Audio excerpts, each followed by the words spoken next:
Halo guys, ketemu lagi pada konten YouTube saya belajar hukum praktis. Kali ini saya ingin menginfokan kiat-kiat di dalam Anda melakukan pinjaman online yang ditawarkan di internet atau media-media sosial yang lain. Saat ini marak tawaran-tawaran pinjaman online yang sepintas kita lihat syaratnya sangat mudah, tetapi kalau tidak hati-hati menjebak. Sebab apa? Tidak ada garansi fisik. Garansinya adalah nomor HP Anda sendiri. Sementara kita tahu di dalam nomor HP kita itu tersimpan nomor-nomor HP orang lain. Inilah yang kemudian apabila Anda wan prestasi, telat membayar, atau memang ingin coba-coba dengan niat tidak mau membayar, maka nomor-nomor HP orang itu yang ada di dalam nomor Anda akan dihubungi semuanya, sehingga pinjaman Anda yang tidak seberapa tetapi malunya ajubilah. Nah, kiat yang pertama adalah Anda harus cek ketika tawaran oleh perusahaan itu, apakah perusahaan itu terdaftar di Otoritas Jasa Keuangan.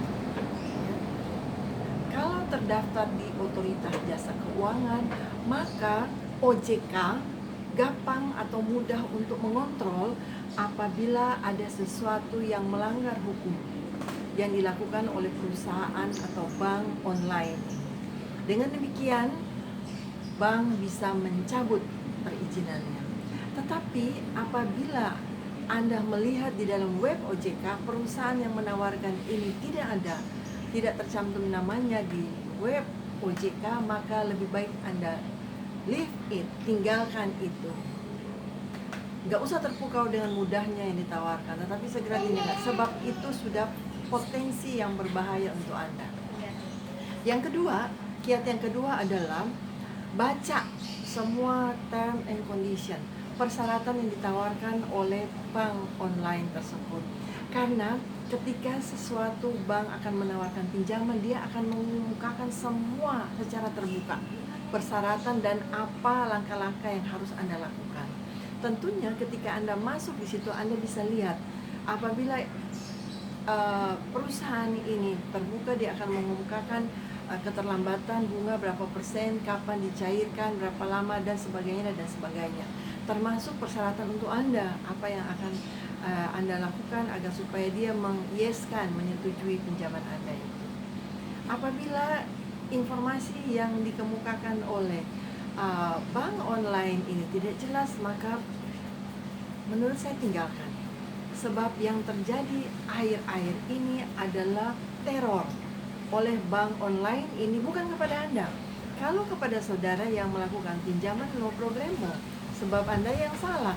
Nah, tapi kalau kepada ayah, ibu, orang di kantor, atasan Anda, dosen Anda, guru Anda, itu kan malunya ajubillah, padahal pinjamannya tak seberapa.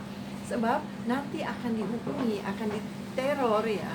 Sebenarnya teror itu perbuatan pidana. Oleh karena itu, kalau bank online itu terdaftar di OJK, maka OJK bisa mencabut izinnya kalau melakukan hal-hal yang melanggar hukum.